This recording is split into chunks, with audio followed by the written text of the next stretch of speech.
सीखिए। तो चलिए लेसन को यहाँ पे स्टार्ट करते हैं। ये लेसन का पार्ट 1 है। Long long ago in the mountainous part of country there was a fertile valley.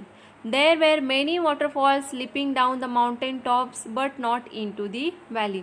तो देखिए यहाँ पे क्या दिया है कि काफ़ी पुराने ज़माने की ये काफ़ी समय की पहले की बात है कि एक माउंटेनियस पार्ट था कंट्री का कि देयर वॉज फर्टाइल वैली, कि जहाँ पे काफ़ी सारे खेती अच्छे से होती है, क्रॉप्स अच्छे से आते हैं, फ्रूट्स अच्छे से आते हैं, तो वहाँ पे फर्टाइल कहा जाता है। तो ये इसी तरीके से फर्टाइल वैली थी। जो दो माउंटेन्स के बीच की जो जगह होती है उसे वैली कहा जाता है। There were many waterfalls slipping down the mountain tops, और माउंटेन्स के ऊपर से नीचे आने वाले कई सारे वाटरफॉल्स वहाँ पे थे, but not into the valley, लेकिन वैली में जाने वाला कोई वाटरफॉल्स वहाँ पे नहीं था। They all rain down the other side of the mountain, mountain के दूसरे साइड से ही बहने वाले सारे फॉल्स थे। One of the falls was very high and shone like a gold in the beams of the evening sun, और जो एक फॉल था जो काफ़ी ऊंचाई पर था, ये किस तरीके से लगता था, गोल्ड की तरह। जैसे कि इवनिंग में जब सन होता है, सनलाइट जो होती है वो अगर यहाँ पे जो वाटर है फॉल्स के गिरने वाला, उस पर अगर गिरती है इवनिंग की लाइट, तो ये गोल्ड की तरह चमकता था। People called it the golden river, और इसे लोग क्या कहते थे, गोल्डन रिवर, क्योंकि ये गोल्ड की तरह चमकता था। Now though there were no streams running down to the valley itself, वहाँ पे पानी माउंटेन से नीचे जाने वाले काफ़ी सारे वाटरफॉल्स थे, लेकिन वैली में जाने वाला कोई भी वहाँ पे रिवर स्ट्रीम कुछ भी नहीं था। The wind constantly brought the clouds to the valley, तो जो बारिश के लिए क्लाउड्स होने चाहिए वो तो वहाँ पे वैलीज में आते थे, लेकिन जो विंड होती थी कॉन्स्टेंटली क्या करती थी, क्लाउड्स को वहाँ पे लाती थी। Even when the rest of the country was dry, तो इसके कारण क्या होता था कि बाकी की जो कंट्री है वो तो ड्राई होती थी, लेकिन जो रेन के लिए क्लाउड्स है ये वैली के ऊपर आते थे अच्छे से विंड के कारण, तो it always rain in the valley, और इसके कारण हमेशा वैली में बारिश होती थी, इसीलिए उसे फर्टाइल वैली कहा जाता है, क्योंकि बारिश अच्छी है तो वहाँ पे खेती भी अच्छी होती थी। In the valley the wind and the clouds made the crops green, the hay high, the apple red, the grapes purple and the honey sweet, और यहाँ पे बारिश अच्छी होने के कारण क्रॉप्स हमेशा ग्रीन होते थे। वहाँ के है मतलब जो घास होती है एनिमल्स के लिए वो भी काफ़ी ऊंची होती थी, एप्पल्स अच्छे से रेड आते थे, ग्रेप्स पर्पल होते थे, और हनी भी वहाँ पे मिल पाती थी। People called it the treasure valley, तो ट्रेजर मतलब खजाना होता है। तो यहाँ पे देखिए क्रॉप्स अच्छा है, कई सारे फ्रूट्स यहाँ पे अच्छे से मिल रहे हैं, तो इसीलिए उसे खजाना कहा गया है, और उस वैली को ट्रेजर वैली नाम दिया गया था। The treasure valley belong to 3 brothers, तो यहाँ पे कौन से ब्रदर थे, स्क्वास, हैंस एंड ग्लग, ये 3 भाइयों के नाम थे।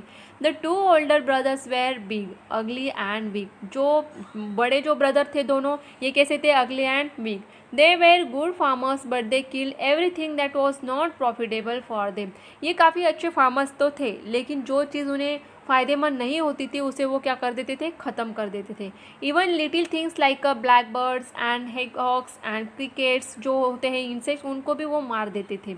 They did not treat their servants like and gave them only poor wages, तो ये लोग क्या करते थे, उनके जो सर्वेंट्स होते थे, जो नौकर होते थे, उनसे बिल्कुल भी अच्छे से बिहेव नहीं करते थे, उन्हें अच्छे से ट्रीट नहीं करते थे, और उन्हें जो वेजेस जो भी उसको पैसे देने होते थे ये भी नहीं देते थे। They waited till the corn and become very expensive in the market and they sold it for twice its value, ये लोग क्या करते थे, जो कॉर्न आ जाते थे उन्हें क्या करते थे, रखे हुए मतलब वेट करते थे कि जब उनकी प्राइस बढ़ जाएगी, एक्सपेंसिव हो जाएंगे, उसके बाद वो डबल पैसे में उन्हें क्या करते थे, बेचते थे। They were very rich but they never ever gave even so much as a penny to the poor, वो काफ़ी रिच थे, अमीर थे, लेकिन उन्होंने कभी भी किसी भी गरीब इंसान को कुछ भी नहीं दिया था। People call them black brothers, और लोग इसीलिए उन्हें क्या कहते थे, ब्लैक ब्रदर्स, उनको नाम रखा गया था। The youngest of the 3 brothers was only 12 years old, और जो सबसे छोटा वाला था वो सिर्फ 12 साल का ही था। He was just the opposite of his brother, ये लेकिन उसके दोनों भाइयों से अलग ही था। He was kind to every living thing, though his own brothers were cruel to him and made him do all the cooking and the mending and the housework for them, तो ये काफ़ी अच्छा था दोनों भाइयों से, बाकी के लोगों से काफ़ी अच्छे से रहता था, तो इसीलिए जो उसके 2 भाई थे ये बिल्कुल भी इसे अच्छे से बिहेव नहीं करते थे, उसे ही घर के सारे काम, खाना पीना, कपड़े बर्तन जो भी हाउस वर्क होते थे उसे ही करने के लिए बोलते थे। One evening the 2 brothers had gone out as usual, they had warned Gluck to let nobody in and give nothing out. और जब ये दोनों भाइयों को एक शाम को बाहर जाना था तो उन्होंने जो छोटा भाई था उनका ग्लक उसे कहा था कि यहाँ पे कोई भी बाहर से अंदर आएगा नहीं और अंदर से कोई भी बाहर नहीं जाएगा। Gluck was to get their dinner ready for them. और यहाँ पे वो हमेशा की तरह क्या करता है, दोनों भाइयों के लिए डिनर बनाने के लिए चला जाता है। It was raining very hard outside and the weather was very cold. और यहाँ पे काफ़ी तेज़ बारिश हो रही होती है बाहर और वेदर भी जो है काफ़ी ठंडा होता है। Just then there was a double knock on the door. और उसी समय डोर पे डबल नॉक होता है, कोई आवाज़ मतलब दरवाज़ा खटखटाता है। Gluck went to the window and put his head out to see who it was. और यहाँ पे ग्लक बाहर आता है, विंडो से देखता है कि कौन है बाहर। He saw the most extra ordinary looking gentleman standing at the door. और फिर वो किसे देखता है, एक एक्स्ट्रा ऑर्डिनरी जेंटलमैन को नीचे दरवाजे के यहाँ पे खड़ा हुआ देखता है। The strange visitor was very short. और ये जो इंसान होता है ये काफ़ी शॉर्ट होता है, छोटा सा दिखता है। विथ अ लार्ज नोज, लेकिन उसकी नाक कैसी है, लार्ज, बड़ी नाक होती है। चीक्स जो है रेड होते हैं। कर्ली मस्टैच एंड मेरी ट्विंकलिंग आइज़। जो उसकी जो दाढ़ी जो होती है वो कर्ली होती है और जो आइज़ होती है वो ट्विंकलिंग होती है। He wore a conical cap as high as himself. और उससे भी बड़ी उसने कोनिकल कैप पहनी हुई होती है। And a cloak four time as a long. और उसका जो क्लॉक जो कपड़ा होता है पीछे वो उससे काफ़ी बड़ा होता है। देखिए यहाँ पे आप पिक्चर में देखोगे तो आपको समझ में आएगा कि ये इस तरीके का इंसान वहाँ पे दरवाजे के पास खड़ा होता है कि उससे भी ज़्यादा बड़ी उसकी कैप होती है, लंबी नाक होती है। और जो क्लॉक यहाँ पे दिया है मतलब ये जो उसका पीछे कपड़ा जो है इस तरीके का वो काफ़ी बड़ा था।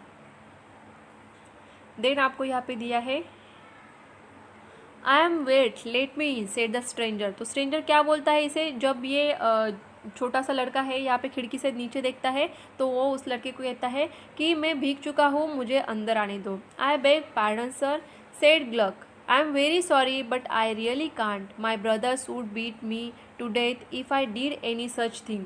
तो यहाँ पे वो ग्लक क्या कहता है, सॉरी सर मैं ऐसा नहीं कर सकता क्योंकि अगर मैं आपको अंदर ले लूँगा तो मेरे भाई जो है मुझे काफ़ी मारेंगे।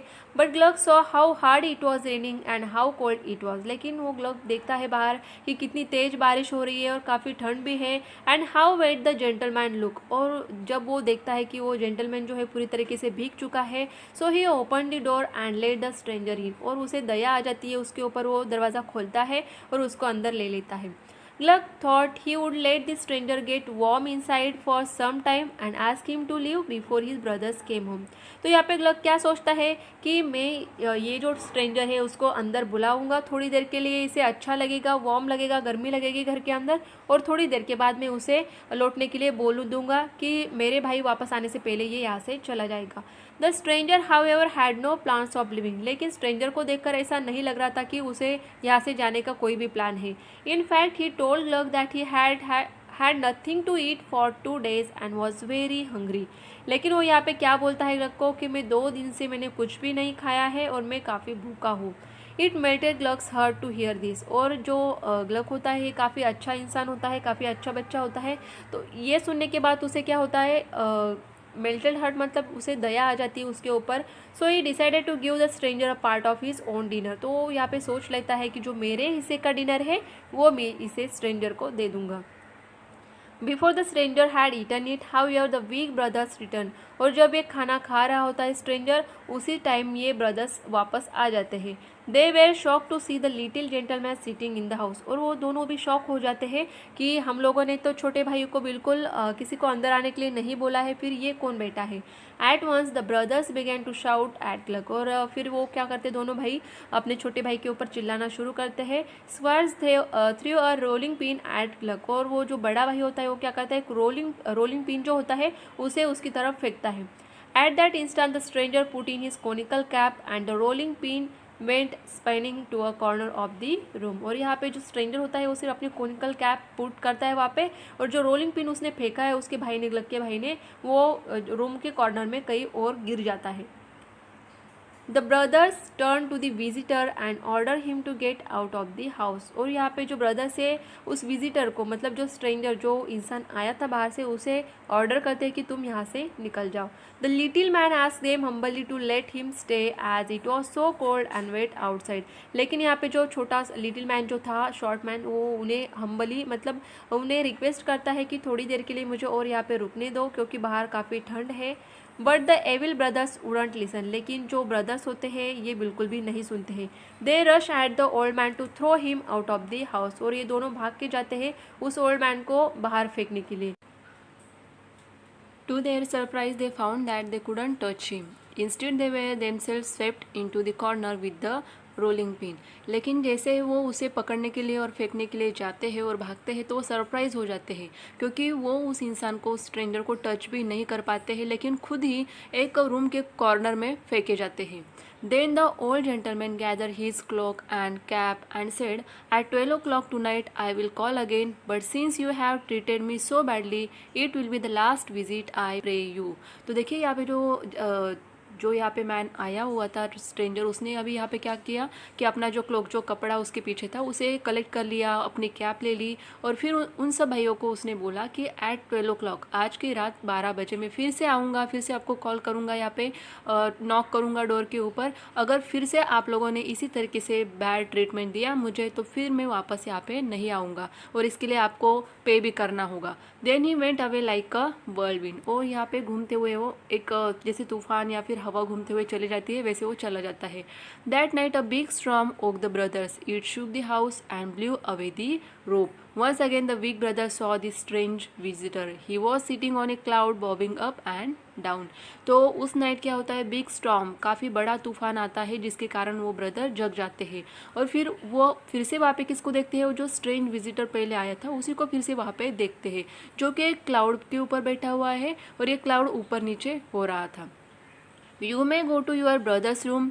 I have not damaged it. It told Hans and Schwartz. तो यहाँ पे वो क्या बताता है उन दोनों को कि आप यहाँ पे क्या कर सकते हो, आपके भाई के रूम में जा सकते हो, मैं कोई भी नुकसान आपको नहीं पहुँचूंगा। Remember this is my last visit, you will find my card on the table. और वो ये बताता है उनको कि ये मेरी लास्ट विजिट है और आपको मेरे जाने के बाद टेबल पे एक कार्ड मिलेगा। And with those words he disappeared. और इतना बोल के वो क्या हो जाता है, डिसअपियर हो जाता है। In the morning, the brothers saw from the window that the storm had swept away whole trees and crop from Treasure Valley। और सुबह उठ के जब वो लोग देखते हैं तो उनको क्या दिखाई देता है खिड़की से कि जो सारे ट्रीज थे, क्रॉप्स थे, पूरी तरीके से उखड़ चुके हैं उस स्टॉर्म के कारण जो ट्रेजर वैली में थे। Everywhere they saw only red sand and grey mud. और उनको सब जगह पे क्या दिख रहा था, रेड कलर का सैंड और ग्रे कलर का मड, मतलब कीचड़ दिख रहा था। The valley was a picture of ruin। मतलब जहाँ पे तूफान आता है, बारिश आती है, उस टाइम कैसी जगह हो जाती है, पूरी तरीके से ट्रीज नहीं रहते हैं, क्रॉप्स नहीं रहते हैं, सारा बिखर जाता है, उस तरीके से उन्हें दिख रहा था। The brothers then crept into the kitchen. On the kitchen table there was a small white card. और जब ये ब्रदर्स किचन में जाते हैं तो उनको एक वाइट कलर का कार्ड मिलता है जिसके ऊपर लिखा है साउथ वेस्ट विंड स्क्वायर। तो देखिए यहाँ पे आपको पिक्चर में दिया है, इस तरीके से वाइट कार्ड मिलता है। तो इस वाइट कार्ड का क्या मतलब होता है, क्या मीनिंग होता है, ये आपको अभी नहीं समझ में आएगा, वो आपको पार्ट 2 में दिया हुआ है पूरी स्टोरी। तो पार्ट 2 को भी मैं ज़रूर अपलोड कर दूँगी जल्दी से, तो आप उस पार्ट 2 को भी देखिए, तभी आपको ये पूरी स्टोरी जो है अच्छे से समझ में आएगी। और